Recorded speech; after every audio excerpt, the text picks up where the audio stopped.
Acid attack एक ऐसा हादसा जो आपकी चमड़ी से ज्यादा आपके मन को गला देगा, आपकी जीने की इच्छा को मार देगा, समाज में सर झुकाकर चलने पर मजबूर कर देगा। इसमें आपकी गलती क्या है? कोई गलती नहीं, लेकिन फिर भी अपने चेहरे को छुपाकर चलना आपकी मजबूरी हो जाती है। ऐसा ही हादसा 2005 में हुआ था। उस वक्त उस लड़की के चेहरे से ज्यादा उसका मन जल रहा था। समाज ने उसे अपनाने से इनकार कर दिया था, लेकिन उसने अपने बारे में ना सोचते हुए अपनी जैसी ही लाखों लड़कियों के बारे में सोचा और 2006 में इंसाफ के लिए आवाज उठाई, जिसे 7 साल बाद जाकर कामयाबी मिली। इन्हें हम एसिड अटैक सर्वाइवर नहीं कहेंगे, क्योंकि ये अपने नाम से ज्यादा जानी जाती हैं। इनका नाम है लक्ष्मी अग्रवाल। लक्ष्मी अग्रवाल एक एसिड सर्वाइवर तो है ही, साथ ही उन महिलाओं की भी मदद करती हैं जो एसिड अटैक को झेल चुकी हैं। वो विक्टिम्स को सोसाइटी में बिना डर के रहने के लिए इनकरेज करती हैं। साथ ही लक्ष्मी एक सिंगल मदर भी है। तो चलिए लक्ष्मी के कड़े संघर्ष के बारे में जानते हैं। लक्ष्मी अग्रवाल का जन्म 1 जून 1990 में हुआ था। लक्ष्मी अपनी लाइफ पूरी बेबाकी से जी रही थी, अपनी लाइफ में खुश थी।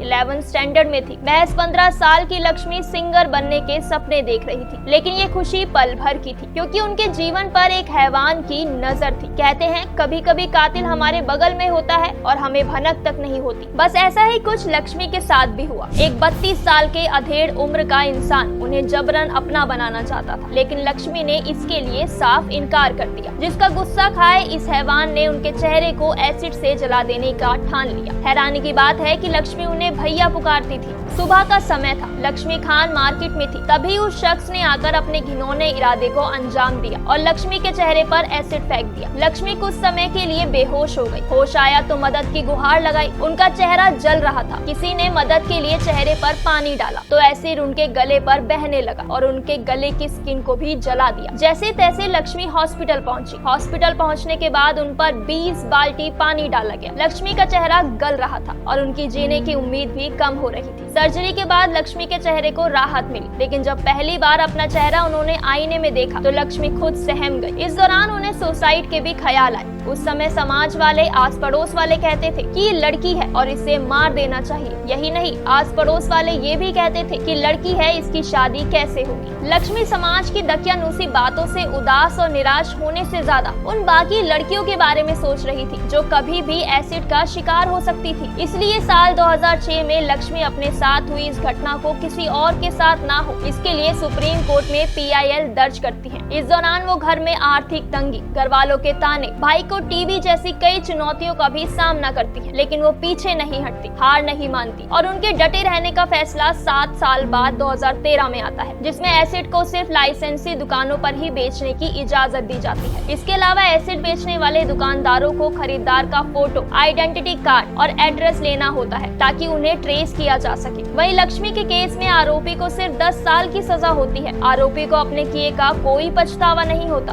वो तो तब भी लक्ष्मी से शादी करना चाहता था, लेकिन लक्ष्मी को अपना प्यार अपने संघर्ष के दौरान मिलता है। जब एसिड अटैक के हमले के बाद लक्ष्मी की मुलाकात आलोक दीक्षित से होती है, जो एसिड अटैक को लेकर NGO चलाते थे। लक्ष्मी और आलोक की दोस्ती के बाद प्यार हो जाता है और वो दोनों बिना शादी के लिव इन में रहते हैं। इस दौरान उनकी एक बेटी भी होती है जिसका नाम पीहू है, लेकिन अब आलोक और लक्ष्मी अलग रहते हैं। लक्ष्मी अग्रवाल अपनी बेटी के साथ सिंगल मदर बनकर रहती हैं और जैसा कि आप जानते हैं, इंडस्ट्री की सबसे बड़ी हीरोइन दीपिका पादुकोण ने छपाक मूवी में लक्ष्मी का किरदार अदा किया है, जो बेहद सराहनीय है। वहीं लक्ष्मी NGO भी चलाती हैं जिसका नाम है छाव फाउंडेशन। साथ ही उन्हें 2019 में ministry of women and child development, the ministry of drinking water and sanitation and UNICEF की तरफ से स्टॉप एसिड सेल कैंपेन के लिए इंटरनेशनल वुमेन एम्पावरमेंट अवार्ड से सम्मानित किया गया है। साथ ही 2014 में उन्हें बाराक ओबामा की मिसेस मिशेल ओबामा की तरफ से international women of courage award से भी नवाजा गया है। वेल दोस्तों, अपनी हरावट को पीछे छोड़ते हुए जब लक्ष्मी ने खुद से पहले दूसरों के बारे में सोचा, तभी से वो हर देशवासी के लिए एक इंस्पिरेशन बन गई। वेल दोस्तों, ऐसी ही इंस्पिरेशनल स्टोरीज देखने के लिए यूथ आइकन ऑफ इंडिया को फॉलो करें।